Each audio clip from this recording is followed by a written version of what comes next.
Hey, what's going on, everybody? Welcome back to another TheeSportsScoop video. The draft is very, very soon. It's less than 10 days away. And today we are bringing you guys our top 5 quarterbacks, our consensus top 5 quarterback list from TheeSportsScoop. It's 3 members on right now. We have 4 members, but 3 members are on right now. We all made separate top 5 quarterback lists, and then we obviously combined them and made our consensus top 5. So we're going to be breaking down the top 5 quarterbacks. Obviously, as the draft comes very close, very interesting quarterback class. Obviously, not kind of a normal QB1 first overall kind of class. So it'll be very interesting to talk about them. Some very interesting prospects, some franchise guys. We'll be getting into all of that. But before we get into it, I want to remind you guys, as I have been doing incessantly, our NFL draft coverage live stream on April 28th. Make sure you subscribe and tune in for that. We will be going live. We will be having graphics. We'll be going live for the entire first round. We will have a ton of stuff to do there. We're going to be talking, we're going to be in person. It's going to be like an ESPN live show. So make sure you subscribe, tune in for that. We'll probably be going live 30 minutes to an hour before the draft to talk about prospects. And then it's going to be a long stream. So make sure you tune into that. And that's something we're very excited to bring you guys. And we'll obviously be talking to the chat also throughout the entire stream. But without further ado, let me introduce my 2 hosts and let's get in to our number 1 quarterback, and that is Sam Howell out of North Carolina. I would say definitely a hot take to have him as our number 1 guy. I just want to introduce Dylan Child, Charlie Nidell, or excuse me, not Charlie. I mistake the name. Serge Charlie. Charlie Nidell is not here today, but our consensus rating for him is an 82 out of 100. And again, I won't go into the specifics, but basically we all had about 10, criterias like throwing power, mobility, pocket mobility, and rank them out of 5. And then just, I guess, to kind of give it some kind of perspective, like Trevor Lawrence would be like a high 80, 90 type guy. So again, 82 is quite low for the number 1 quarterback, but I'll stop blabbering. It is Sam Howell. Dylan, I'll go to you first because I know you're the guy who loves Sam Howell. What do you think about him? So I have done a lot of studying on this quarterback class, and I don't love any of them. I wouldn't say I love Sam Howell. I just don't love any of them. But if there's one guy that I'd be confident enough to start my franchise with and play this season, it is most definitely Sam Howell. He's been one of the best quarterbacks in college for the last 3 seasons, as you can see by his stats. He did decrease in production this season, but he still had a good season. And just by watching his tape, you know how much of a physical presence he has. He does have the intangible traits with the big arm he has and his sneaky mobility, as you can see, and he is very accurate on his deep throw. I see people liking him to Baker Mayfield. I don't see that at all, as Baker Mayfield has one of the most inaccurate deep passes, where I think Sam Howell, that's one of his strengths. But I think overall what I see from Sam Howell that I can't expect from the other guys is just that ability to throw the ball accurately in tight windows. I don't think the other guys have that in the same way that Howell does. Maybe Corral does, but I don't think Willis and Pickett just have that precise thread of the needle type throw with enough power to get it in there.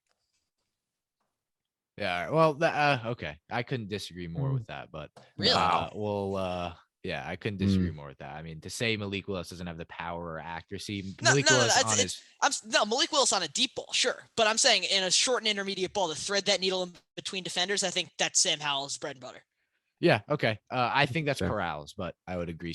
Again, Sam Howell is my QB2 on my big board. I definitely a guy who I didn't think was a first rounder. I very much disliked him going into draft season, but yeah, I think definitely a pro ready quarterback when you kind of think about. Obviously, as pro, I think as pro ready as they kind of get, a lot of production in North Carolina, played 3 seasons there, was obviously, as I said, productive. And again, I think kind of a guy, kind of that classic, not insanely elite, not incredibly high ceiling, but I think can be a franchise quarterback, not, great size, but, mobile, pretty durable quarterbacks we talked about. But again, my whole thing is, can he be that top tier quarterback? I do think his decision-making a lot is poor. And I think he does. I think I could see the way he plays where he is a little bit hesitant, having a turnover problem at the next level. And then again, UNC, not kind of the most upper echelon school when it comes to football, but obviously, that's not really a hit on him. But yeah, I think Sam Howell will. I definitely agree with you, Dylan. I think going into next year, one of the guys I would invest a lot of trust in to be the starting guy week 1. Yes. I'm gonna go now. I actually have Sam Howell the lowest, I think, including Charlie, out of all of us. I have him as my QB4. And the thing with Sam Howell is I think he definitely has all the intangibles to be a great quarterback. He's not necessarily really tall. I believe he's like around 6'2", but he's I think he's built. 6. I think he's 6'1", but he's built. Yeah. Yeah, he's built very like big. So he'll be tough to bring down. Like you said, I watched his highlights and I think he is sneakily mobile. His deep ball is accurate. But there are a few things I disagree. I definitely don't think he's the most pro ready quarterback on this list. I think that either goes to Corral or to Pickett, maybe even Ritter. I'm not sure, but I think it's not Howell because, and I know a lot of people would like to say that, well, he lost all of his weapons, but we did see Howell kind of downgrade in production this year. We saw a few games where he just was not it. Like, for example, I'm going to reference this game, and I think this is the main game that people reference for like his football games is against Virginia Tech, I believe. It was like where he threw 3 picks and just overall did not have a good game. And I'm not saying like obviously every quarterback has a bad game, and that's okay. But the thing is for a quarterback that we're expecting to be the most pro ready, the one who's like most ready going to week one, like you said, to be kind of a bit like hesitant in decision making at times and not always being amazing in the intermediate game. Again, not necessarily because of his arm talent, but more because of his like decision making, going through progression. So I think I'm not saying he's like completely raw. I think he can step in and start at some point in his rookie year. But I think it's kind of a situation where you're developing him at least to kind of grow into like the tools that he has. I know that kind of doesn't make sense, but kind of like the classic big arm quarterback who can, like, if you develop him right, if he learns all the right traits, then he can be a really good quarterback. But right now, based on what I've seen out of him in like a big conference, he just hasn't appeared the most impressive to be the most impressive quarterback in this class. Yeah. Yeah, I think this class it's a very contradictory. Mm. I don't know if that's the right word, but it's a class where it's like, yeah, there's not an elite guy, a Trevor Lawrence, a Exactly. Joe Burrow like guy, but I would say besides Malik Willis and maybe Matt Corral because of the injury, but I still think he is. And then what I'm going to get to is that I think they're all, the 4 quarterbacks are all pretty pro ready when it comes to I think Ritter's pretty pro ready. I think Howell is, I think Pickett is, and I think Corral is. I honestly think Malik Willis can start week 1, but that's something we'll get into later. But No Sam Howell, Carson number Strong 1, love here. and I think what is so funny about this class and obviously what this shows with us having Sam Howell as number 1, but we all have said negative things about him. Whereas if this was Trevor Lawrence, it would be, wow, great quarterback, move on. So I think again, this quarterback class is very interesting.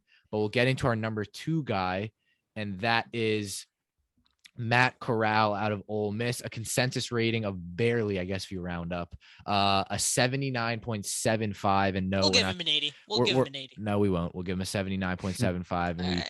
we don't have that just to make it look like we're smart. That's honestly how we average it out. And me and Dylan aren't the math guys. Charlie is, so you can tell. Take that up with him. It's correct. But yeah, again, Matt Corral, I think similarly to Howell, same size. I would say not as mobile, but definitely an athletic quarterback. And Serge, I'll go to you first. What do you think about Matt Corral? Yeah, I think he's kind of the guy that, in terms of like overall, I'd say he's the most well-rounded quarterback. Yeah, right. Because he doesn't really have, other than, again, I think the frame is a bit of a concern, but he's athletic. His arm is solid, good accuracy. He's played for a big school and has played in big games and has played relatively well in those big games. And again, like I said, he's just like a quarterback. I think he's I don't think he's like necessarily elite at anything. Like, I think his anticipation isn't as good as Corral's, still really good. Athletic ability isn't as good as Ritter or Willis, but still pretty good. Deep ball is like pretty decent as well, but not as good as Howell. So it's kind of like a master of all trades, jack of none. But I think for a lot of NFL teams who are very uncertain at the quarterback position, I think they'd like that type of guy. So I think, especially considering the competition that Corral's faced, he's faced NFL competition. He's experienced at Ole Miss. You see, he's played 4 years. So I think this is kind of my sweet spot here. I think I have him also as my number 2 quarterback. And obviously, maybe as a rookie quarterback, maybe you don't want a rookie quarterback starting week 1. But if I'm an NFL franchise and you don't have much better options, I'm still relatively comfortable giving him the starting gig at some point in the rookie year, even week 1. Yeah, I like Matt Corral. He was my quarterback too, as well in this process. And as you can see, he played 4 years. One, he didn't really play that much. He was a redshirt freshman in 2018, did not get on the field too much, but he played 10 games 2019, 2020, and 13 2021. Injury issues, I'm not too concerned about that. I know the injury that he had in his bowl game wasn't obviously planned for, but I think it says more that he went and played in that bowl game, that he was committed to his team, than the fact that he got injured in it. I think he's going to recover just fine. But what I really like about Corral is that he knows how to read a playbook. He played in an offense that was very RPO heavy this season, and he was very successful in it. But in 2020, he showed flashes of his deep ball. He didn't have to run an RPO offense as much because he had Elijah Moore in his team who could burn guys down the field. And in the other seasons, I'll be honest, I didn't watch much of his 2019 tape, but he seemed like he is very competent in the short and intermediate game, and he has flashes of the deep ball. I like his footwork, I think, more than any other quarterback in this class. I think his ability to navigate the pocket and escape pressure is second to only Malik Willis in terms of athleticism, but I think his IQ and when to throw the ball is better than everyone's. Corral, I think, would be the second most pro ready behind Sam Howell. The only reason being his, I think, timid stature. And I know he's the same height as Sam Howell, but he just doesn't have enough beef on him. Yeah, I think for Corral, I think he has the most consistently accurate deep ball out of all of the quarterbacks, and his ability to read the field has been fantastic. Again, I think a guy who kind of has that Russell, and I don't know why I connected, but that Russell Wilson like grit, and I could see a quarterback obviously who can kind of be that Russell Wilson like quarterback. Seattle's a potential landing spot. That's spot. funny. My comparison to him actually is Tua Tagovailoa. Weirdly enough. Well, that's an awful comparison. I hope to God he doesn't turn out like him, but we can talk about this one. Another time. But no, I completely agree. I mean, I think this is Matt Corral's out of all the quarterbacks is definitely the least controversial. I haven't seen much criticism. I think people kind of know who Matt Corral is. I think he's a gritty quarterback. I agree with you, Dylan. There are two sides to the spectrum: the people who are petty and don't think you should play in your bowl game and contribute to your team because you want to get drafted, and the guys who think you should play for the team, play for the college that you've been representing, and finish out the season. And obviously the injury was awful, but I think that's kind of something we'll look past. And I haven't heard much, obviously hasn't fallen too much. And again, I still think definitely a first round quarterback. I'd say in terms of pro readiness, definitely pro ready, has had a good sample size. I think what we'll actually see is the sample sizes for the quarterbacks, I think, will start to drop as we go down lower in the list. Like how there's a ton of data of stats and film, and Corral there's a lot of also. My only problem is I think with Ole Miss and with Lane Kiffin, it's their playbook. And Dylan, you kind of said this well. This offense is I wouldn't say one dimensional, but it's a very basic offense. Yes. So I would say his ability to kind of, and it's based off of the personnel he had. Like last year, he had Elijah Moore, so he was more comfortable tossing the ball deep and letting him go get it. This year, they didn't really have that standout receiver, so they really went back into a high school type offense. That's kind of my only question is, will he be able to kind of read these complex-ish playbooks? And I agree with you because it's very controversial because I think he will be able to, but I do think the basic offense will be a struggle for him to translate when he gets to the next level. But that's number 2, Matt Corral. And now we will be going in to our number 3 guy. And I would say the most interesting, I think we can all agree, the highest ceiling quarterback in the class. I think we can all agree on that. And that is Malik Willis out of Liberty, a consensus rating of 78. So just shy of Matt Corral. I had him as my QB1 I have him as my QB1. What am I talking about? I always forget that because Sam Howell is the number 1. I have him as my QB1. I'm very much buying into that boom potential. I believe, Serge, you have him as your QB1. I have him as my QB1 too. Yeah, so a very wide QB4 spectrum there. Yeah, but Malik Willis, Liberty, Dylan, what do you think about him? Now, I've started to turn a new leaf when looking into Malik Willis. Doesn't change my overall opinion on him, and my overall opinion is relatively negative based on the hype he's been getting. And that's really based on the fact that he played against practically Division II players his entire reign at Liberty. You see, he played at Auburn, but he didn't really play at Auburn. And with Liberty, He has the best highlight reel of any quarterback in the class. I think that's undeniable. But when we really look into it and you see when he played against Ole Miss, he really struggled. And even against teams in his, I don't know what division Liberty are in. What division are they in? I'm not sure. They're in Division 1, I think. Yeah, they are D1, but I don't know what D1. league they're in. They're D1. Oh, what league? I'm not sure. I don't. Not Whatever. sure. Well, that speaks dividends in its own. It says independent. I think. Independent, yeah. Yeah, but independent league, you could see some of the games like against Syracuse. He made some ridiculous plays, but he also had trouble reading their defense. And so on and so forth. There are just a lot of discrepancies in his knowledge of the game, which could be fixed, but it brings the question, is he ready for week 1, which is a resounding no for me. And if a team like Detroit or Carolina takes him and they want to start him week 1, I just don't see it working out. He's a guy who needs to sit behind a polished quarterback for at least a year.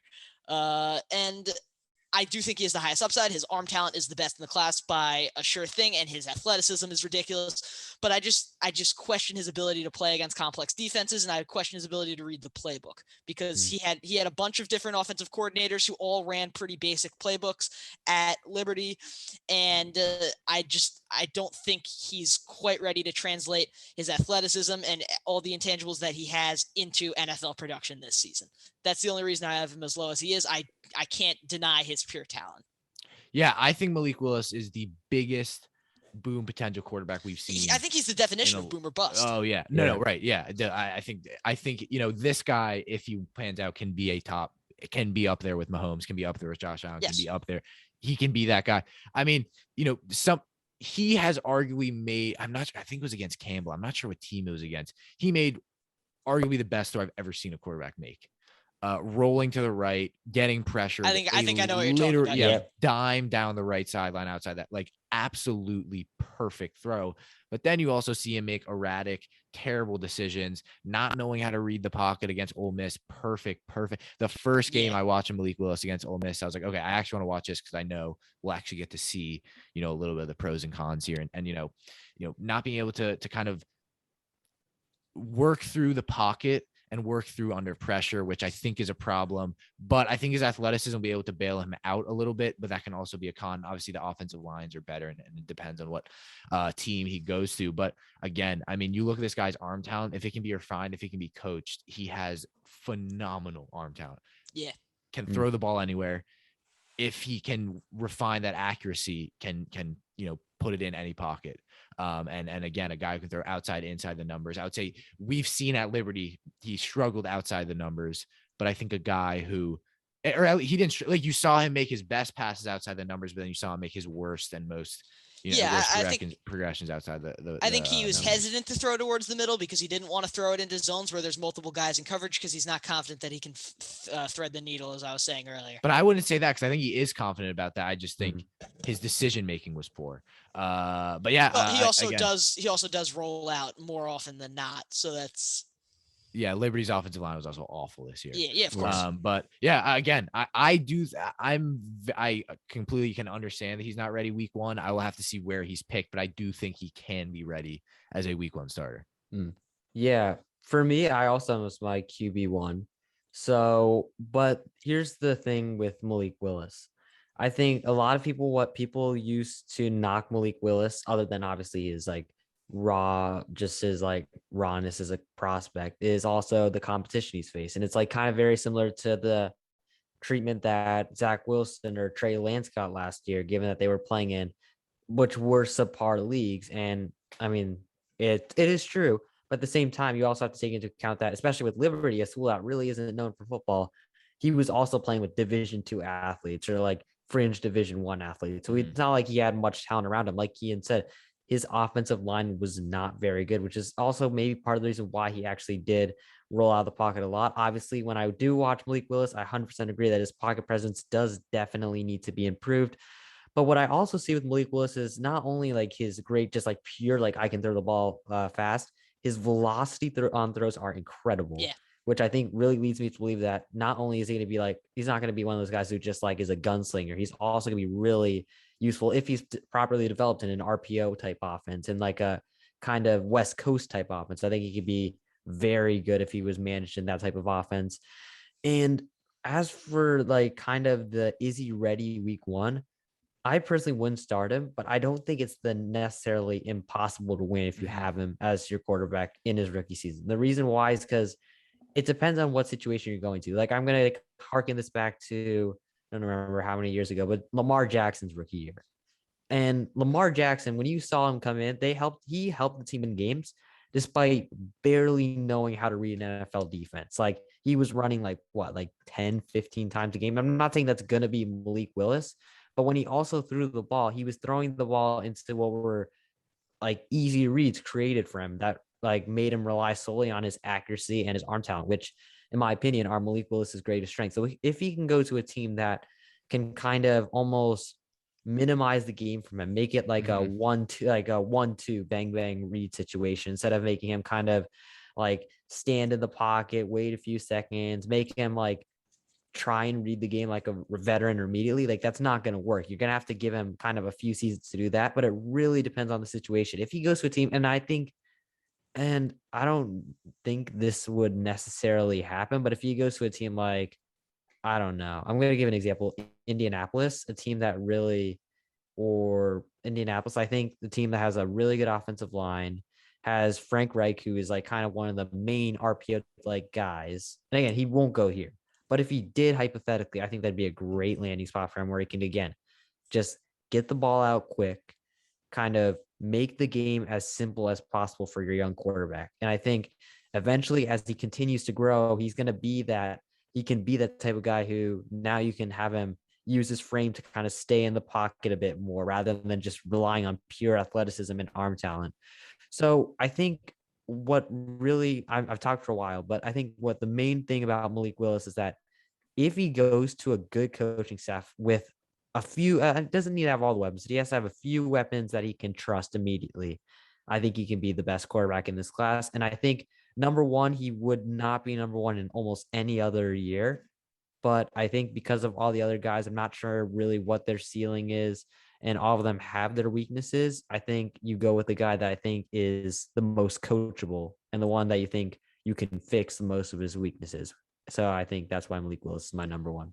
I absolutely agree with most of what you're saying. I just want to tie one thing back, and that is the Trey Lance, Zach Wilson comparison to him. And you saw Trey Lance didn't start this season, which is another reason that exactly. This is why I think it'd be good Zach for him. Zach Wilson had a lot of trouble at the start of the season, and agree. he did improve, but there was a lot of issues that I think Malik Willis is a much more raw prospect than Zach Wilson. Oh yeah, definitely. So it's something that we'll need to see him iron out quickly if he's starting week one or his confidence goes down the drain. So those are my concerns. All right, we'll move on to number 4, where we have Pittsburgh quarterback Kenny Pickett, consensus rating of a 77.55. So obviously the quarterbacks are very, very close. Again, less than 1 under, less than 0.5 under Malik Willis. But again, I just saw this today. He's the leading passer on we're the all-time leading. I think he had some all-time leading stat because I know Dan Marino obviously played on Pitt. Yeah, like he was like the all-time I think it was passing yards and touchdowns. Again, I might be wrong, but when we look at Kenny Pickett, Dylan, what do you like? What don't you like? And where do you have him on your big board or on your top 5 list? He is my 4 simply because I wasn't ready to put Ritter above him, but now we made this a while back. I think I would change that. I think he would be my 5 now. I don't like Kenny Pickett all too much. We can go on about his hand size, and while that is the problem because of his fumbling, I wouldn't say it correlates to his arm strength. I think it's more of a fumbling issue in the rain. He's going to have issues there. I just don't like his seasons before. This was his second senior season, and obviously he had a ridiculous second senior season. But before then, he was playing at a replaceable level college quarterback. He wasn't really that good, as you see statistically. And when you watch his tape, you kind of just see him finding the shorter routes, and he did a good job of that. He read his playbook well. He was good in pocket, good pocket navigation. I completely agree with that. And his size is ideal. I completely agree with that. But I think I'm reading down his draft profile, and I agree with everything said. His anticipation is not great. And I don't really think his arm strength is good enough to be able to propel a team like Carolina or Pittsburgh or Seattle that's willing to make their pick on him up to a playoff level team anytime soon. Because I think we saw this season in college, his 5th college season, I think we saw his ceiling.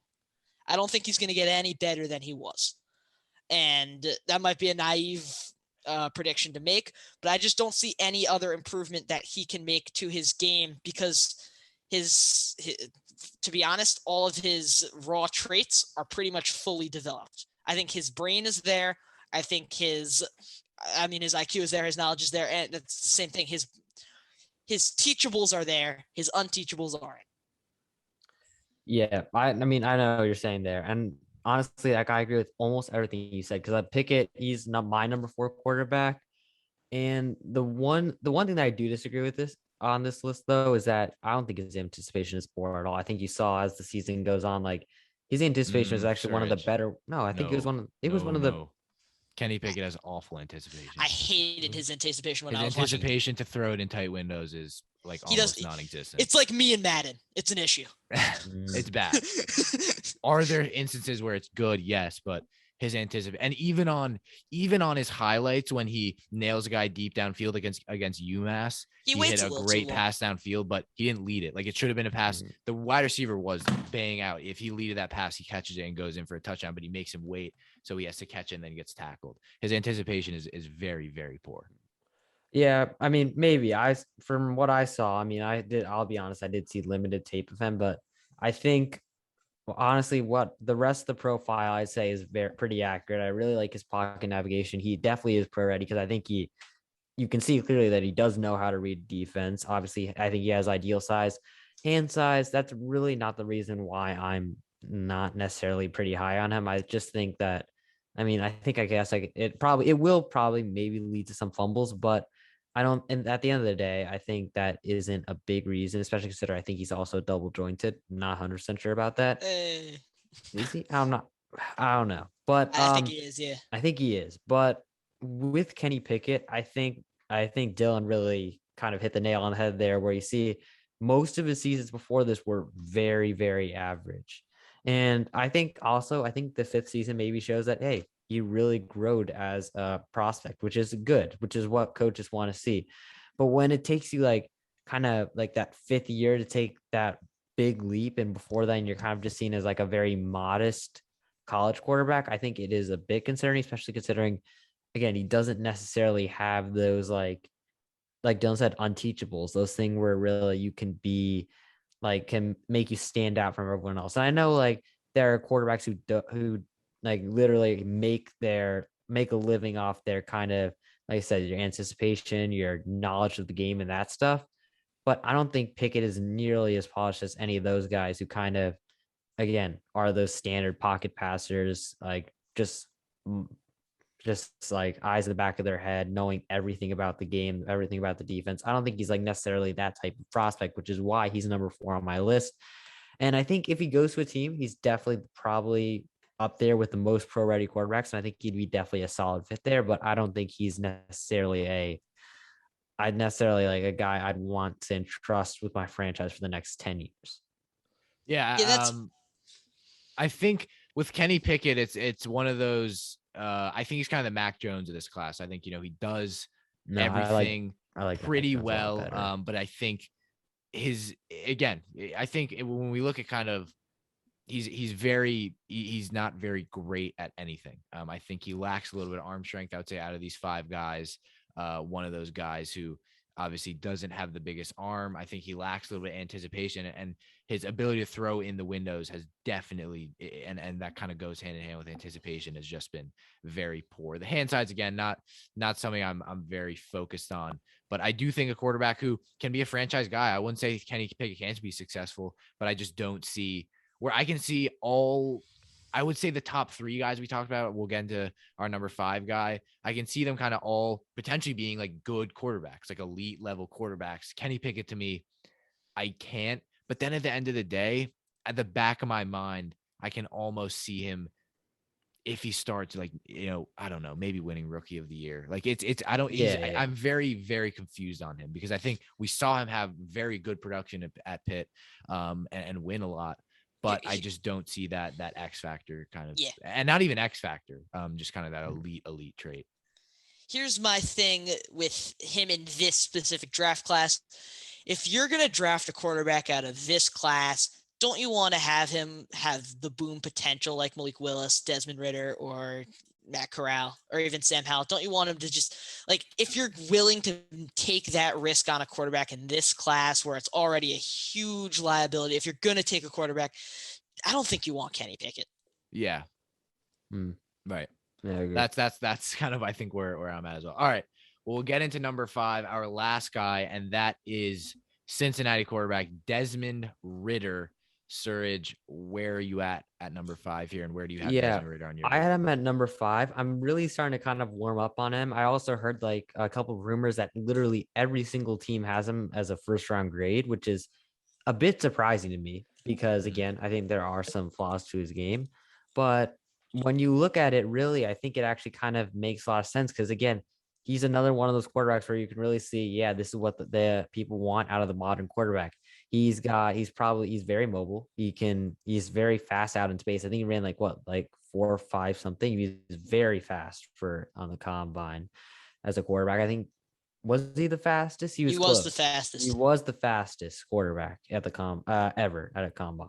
I don't know about ever. Well, that's what I meant. I think he was close there though also. But so he's very mobile, also has a pretty decent arm. He's got probably not like Howell or Willis level, but it's pretty good. And then you also see, like I said, good release. He's got good velocity on his throws.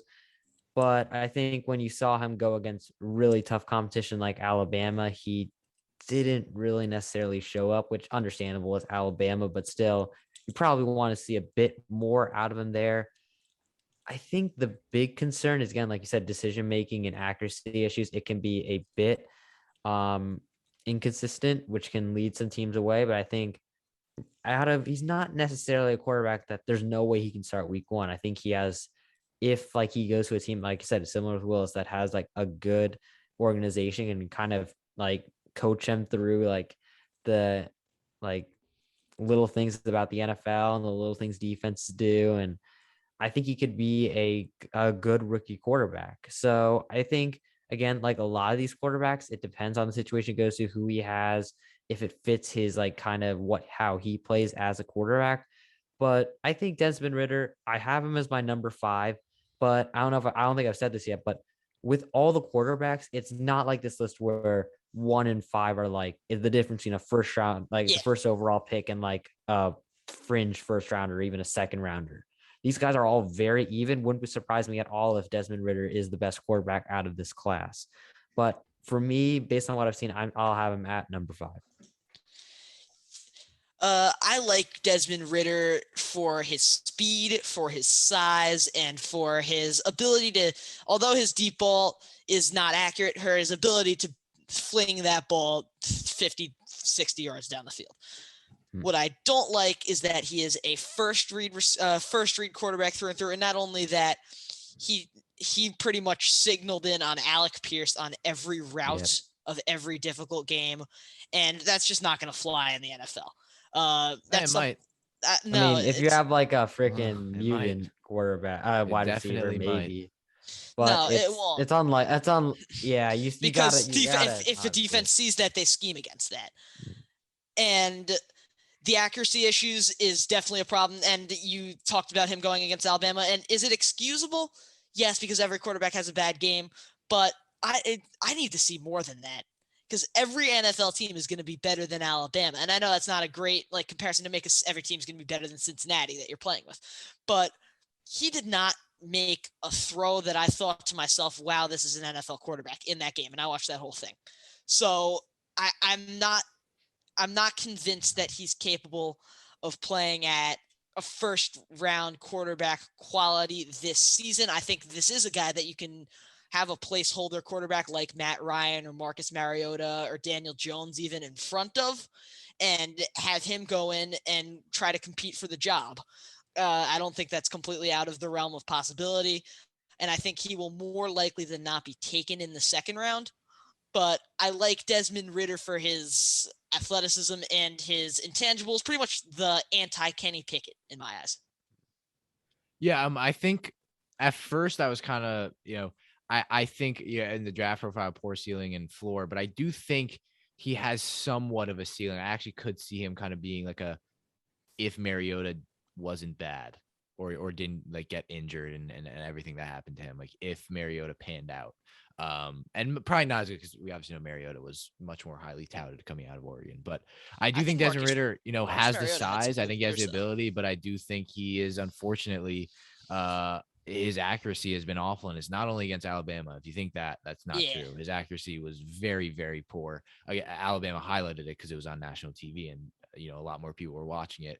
But again, I think you kind of look at, obviously, not in a fantastic conference, but his passer rating was ridiculous. I mean, a 145.8 average out of playing 4 years. That's great. Never threw over 10 interceptions. That's also great to see, because that would be even more concerning considering the conference he was playing in. He threw 30 touchdowns last year. So I think we kind of saw the best of him. And definitely, do I think he's a first round guy? No. Do I think he will get taken? I think there's a potential for him to literally be the last guy in the first round taking that 32 to the Lions. 32 to the Lions. Yeah. That's something we'll see. But not a huge fan of him. And again, there's kind of a considerable difference in terms of our consensus rating of a 73.25 from the other guys. I think Pickett was a 77. So again, a little bit more of a drop off there. But I do think Desmond Ritter has a future. And before, when we finally revise our list for our big board, that we'll also be doing a video on, I wouldn't be, I may just put Ritter ahead of Pickett now that we've gotten to talk about it. Because then we also talked about Pickett in our overrated video, and we were our overrated, underrated draft prospects. And we were kind of like, yeah, not huge fans of Pickett. But that's something that we will get into soon. We hope you guys all did enjoy the video. Thank you so much for watching. Kean McDermott, Dylan Shalom, Suraj Kadali. And again, draft live stream April 28th. Make sure you tune in. We'll all be there, and Charlie Nidell, and expect videos every day, if not 2 a day, for these next 2 weeks leading up to the draft. A ton of stuff's gonna be coming out. Follow us on Instagram and TikTok, content over there as well. Clips. We're trying to get 1,000 on TikTok so we can go live. Please. Everything over there. And then again, live stream April 28th. Make sure you're there. Thank you so much for watching. See you next time.